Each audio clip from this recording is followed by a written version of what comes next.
Hi, everybody. So it's the beginning of 2019. What's your word?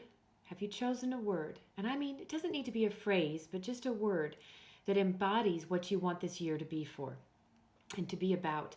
So my word is extraordinary this year. Last year it was joy. This year is extraordinary.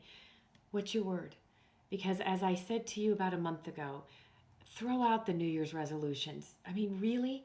We spend more time berating and shaming ourselves when we end up falling off the wagon, as we should call it, when we don't do all these things we set out to do. So why put ourselves up for failure?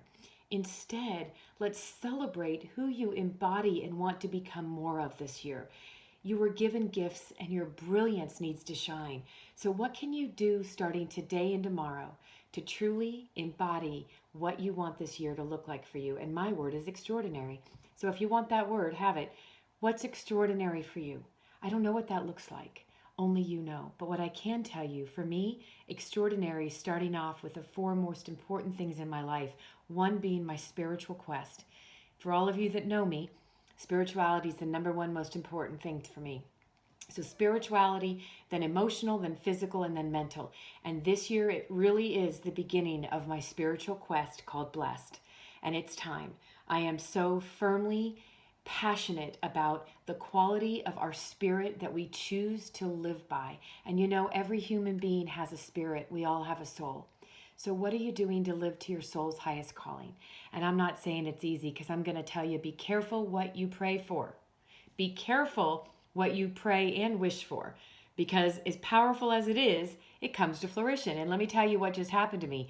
We kick off the year, always a ritual to go somewhere and really set the year up with renewal, refresh, recharge. It's a very important part of my life and a big ritual I put into place.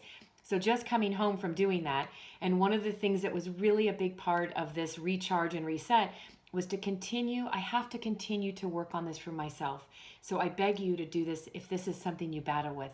But I have to let go of all those limiting beliefs, all the stuff that still hovers over me.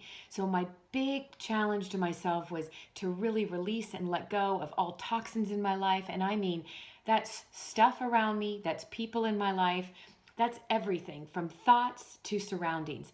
And it's a really important part of who I've chosen to be. And it's brought so much joy and amazing blessings when you truly let go of all the toxins in your life. So I did that. That was the last week, was to really seek and let go and get to a lot of silence, and then be careful what I pray for. Not only was I released of all toxins, I got horribly sick and got food poisoning. So I just say to you, be careful what you wish for and what you pray for, because I prayed for a release of all toxins and I got it. I know. I had to tell you because it's just the truth, and it hit me. And I went, wow, I've been praying to release everything that no longer serves me, and I had it. And it hit hard, but I feel like a different person. And there's nothing like having to get off a plane and travel when you're horribly sick. But the whole time I kept thinking, instead of saying, why is me? Why is this happening? I actually laughed and I kept looking up at God in the universe saying, I get it. It's what I asked for, and I got it, and it came. Like everything, nothing happens with a Post-it note for me. It happens like a billboard. I get the big sign. And the best part of this was today was kicking off the year with serving my great clients. So not only did I have to get off a plane and figure out how to feel better, I had to go right into doing what I love to do, which is to inspire, to serve, and to support amazing people around the world.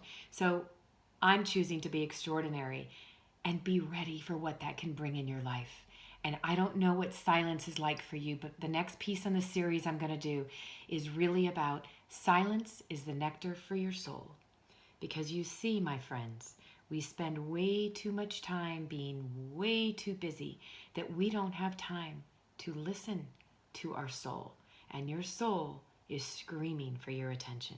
So join me on my spiritual quest called Blessed, and I will promise to bring you everything that has served me. I'm not an expert in any of this, but I want to share my story, and I'll share with you my journey and all the amazing miracles and blessings that have taken place since the choice to truly serve my soul's highest calling.